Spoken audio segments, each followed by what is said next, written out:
स्वाध्याय इयत्ता 6वी, विषय हिंदी, पाठ 8वां, टीटू और चिंकी। प्रश्न पहला, कथन के सामने सही और गलत का चिन्ह लगाओ। 1.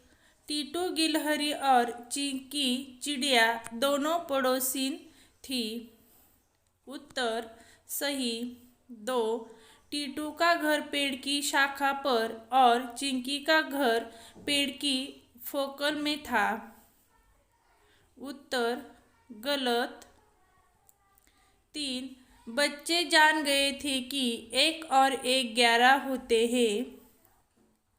उत्तर सही। 4.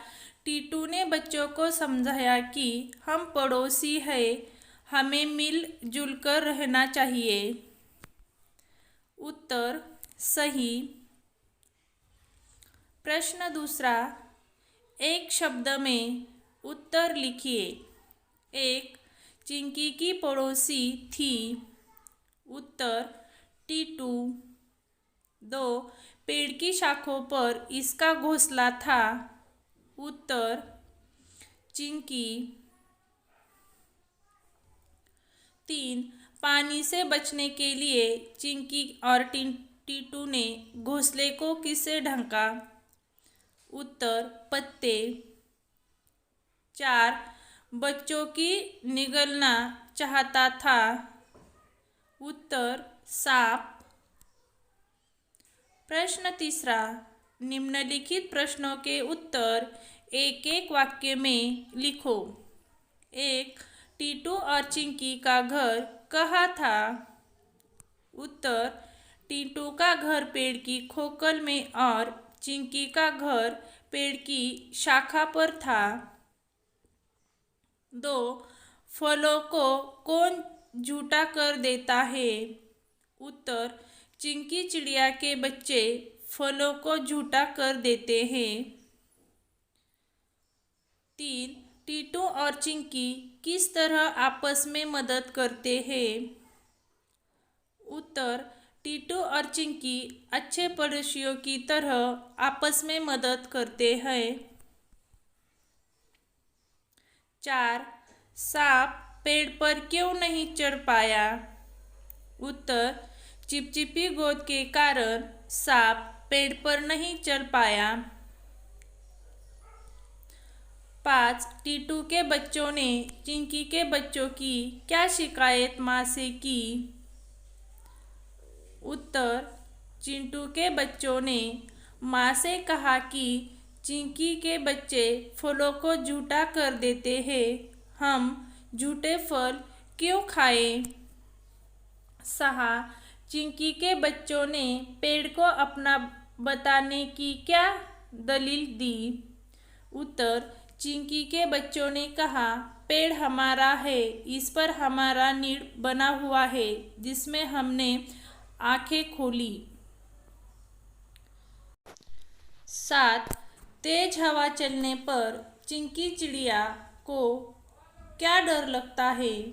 उत्तर चिंकी चिड़िया को यह डर लगता है कि यदि तेज हवा चलेंगी तो शाखाएं हिलेंगी और उसका घोंसला नीचे गिर जाएगा, घोंसले में रखे उसके अंडे गिरकर फूट जाएंगे। भाषा की ओर। प्रश्न चौथा, विराम चिन्ह रहित अनुच्छेद में विराम चिन्ह लगाओ।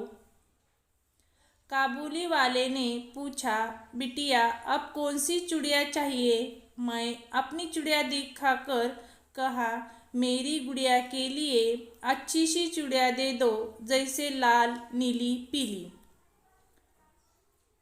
उत्तर काबुली वाले ने पूछा, बिटिया अब कौन सी चूड़ियाँ चाहिए?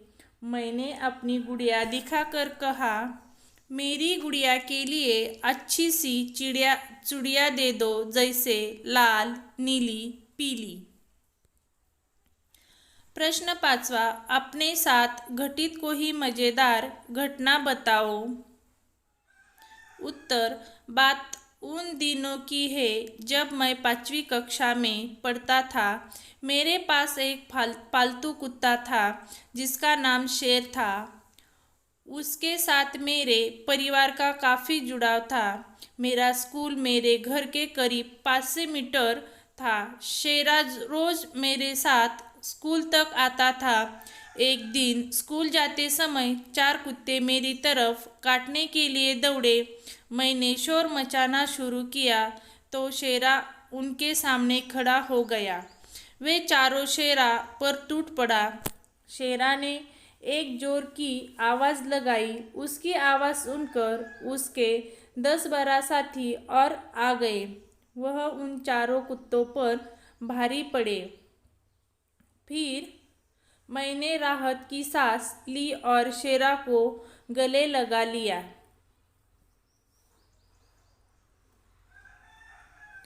मेरी कलम से। प्रश्न 6वां, बाघ बचाओ परियोजना के बारे में जानकारी प्राप्त कर लिखो।